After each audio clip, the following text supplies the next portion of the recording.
Terima kasih Anda masih bersama kami dalam Sapa Indonesia Pagi. Saudara, akibat paparan kabut asap dari Karhutla di Provinsi Riau, jumlah pasien penyakit infeksi saluran pernafasan akut atau ISPA meningkat.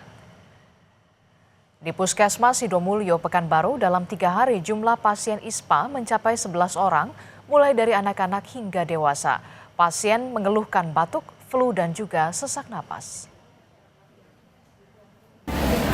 Kalau untuk saat ini laporan penyakit ISPA-nya ada, diagnosa penyakit ISPA-nya ada, tapi memang saya nggak tahu juga akibat dari kabut asap apa enggaknya. Penglihatan saya di laporan memang untuk minggu ini dari hari Senin sampai hari Rabu ini udah hampir 11 orang Pak yang terdiagnosa penyakit ISPA. Mengatasi dampak kabut asap akibat meluasnya kebakaran hutan dan lahan di Riau, Badan Nasional Penanggulangan Bencana atau BNPB bersama BMKG melaksanakan operasi modifikasi cuaca.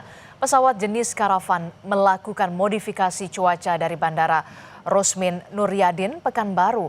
Operasi ini dilakukan untuk menyemai awan agar terjadi hujan di wilayah Provinsi Riau. Pesawat ini mampu melakukan penyemaian garam di udara sebanyak 3 kali dalam sehari. Konsentrasi penyemaian dilakukan di wilayah udara Indragiri Hulu, Indragiri Hilir, Kuantan Singingi, Rokan Hulu, Rokan Hilir, Kota Dumai, dan juga Kampar.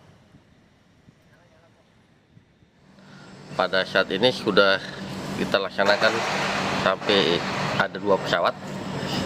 Setiap hari satu pesawat bisa mencapai 3 kali penerbangan untuk menyiram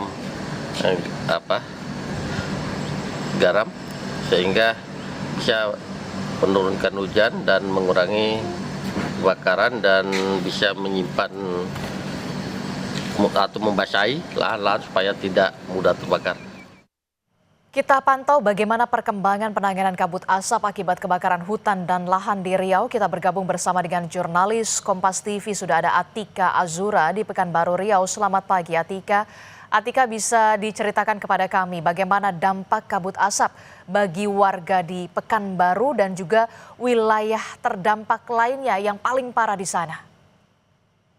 Baik, selamat pagi saudara, melaporkan langsung dari Kota Pekanbaru Riau. Saat ini saya berada di Kota Pekanbaru, di mana Kota Pekanbaru sendiri untuk ke lokasi kebakaran hutan dan lahan yaitu selama 4 jam menggunakan jalur darat. Untuk itu saya mengabarkan saat ini untuk kebakaran hutan dan lahan yang terjadi paling besar dan paling luas itu berada di Kabupaten Rokan Hulu serta Rokan Hilir. Dan sejak sepekan terakhir warga terus diselimuti asap yang cukup tebal. Hingga saat ini akibatnya sejumlah sekolah ataupun sejumlah 208 sekolah di Rokan Hulu harus diliburkan karena telah ratusan hektar lahan di Rokan Hulu telah terbakar. Adapun saat ini di Kota Pekanbaru sendiri asap tidak cukup tebal, namun dari cuaca yang cukup ekstrim dan juga angin panas yang cukup kencang di wilayah Riau, Kota Pekanbaru sendiri terdampak akan bau asap itu.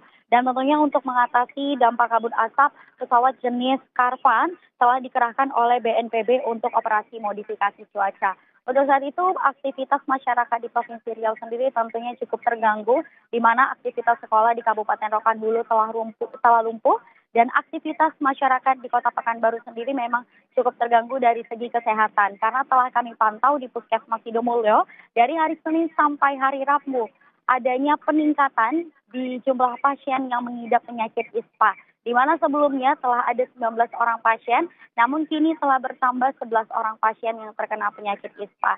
Penyakit ISPA ini memicu gejala flu, batuk, sesak napas, serta penyakit asma juga lebih mudah terkena dengan penyakit ISPA, ditambah lagi dipicu dengan asap yang cukup tebal dan juga kabut asap yang selalu menyelimuti warga di Provinsi Riau setiap paginya. Untuk itu saat ini kondisi dari kami bisa kami laporkan, kami kembalikan ke studio.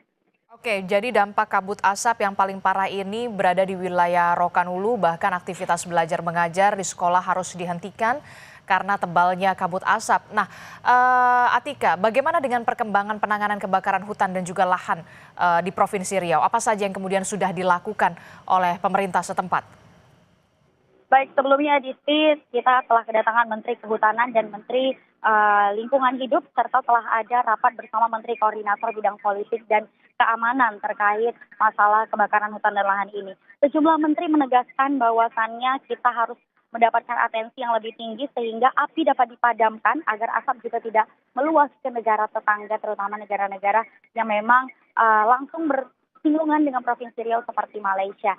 Selain itu, pemerintah Provinsi Riau sendiri didukung dengan Menteri Lingkungan, didukung dengan Menteri Kehutanan dan juga BNPB serta BMKG telah merancang modifikasi cuaca sehingga diharapkan ini dapat menghentikan titik-titik api yang ada di wilayah Provinsi Riau. Karena bisa diketahui Adisti bahwasannya kebakaran hutan dan lahan ini juga cukup sulit dijangkau oleh kita dan juga petugas tim gabungan karena sejumlah lahan dan hutan yang terbakar berada di wilayah yang cukup ekstrim dan tidak dapat dijangkau. Sehingga diperlukan waterbombing yang langsung dilakukan oleh helikopter untuk dapat memadamkan api di wilayah-wilayah tersebut. Saat ini bisa kami informasikan bahwasannya titik api yang ada di Provinsi Riau sudah menurun daripada sebelumnya di mana saat ini titik api mencapai 207. Namun kabar buruknya adalah cuaca yang ekstrim, angin panas membuat kobaran api dan juga asap langsung menyebar ke wilayah-wilayah Provinsi Riau lainnya. Sehingga hal ini pula yang menyebabkan belum ada penurunan dari kabut asap itu sendiri. Dan tentunya akibat dari kabut asap ini tentunya adalah salah satunya lumpuhnya aktivitas masyarakat. Namun selain itu Adisti perlu kami sampaikan bahwasannya dari Polda Riau telah menangkap 44 orang tersangka dari 35 laporan polisi yang sengaja membakar lahan untuk membuka lahan baru untuk perkebunan sawit.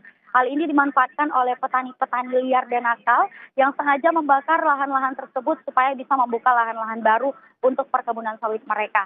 Dan tentunya Polda dari Riau sendiri akan mengusut tuntas siapa saja pelaku-pelaku yang sengaja membakar lahan hingga menyebabkan polusi asap di Kepulauan di Provinsi Riau dan juga sejumlah wilayah-wilayah di Riau. Seperti itu, Adisti. Baik, terima kasih informasinya jurnalis Kompas TV Atika Azura dan juga juru kamera Delka di Pekanbaru, Provinsi Riau. Terima kasih dan selamat bertugas kembali.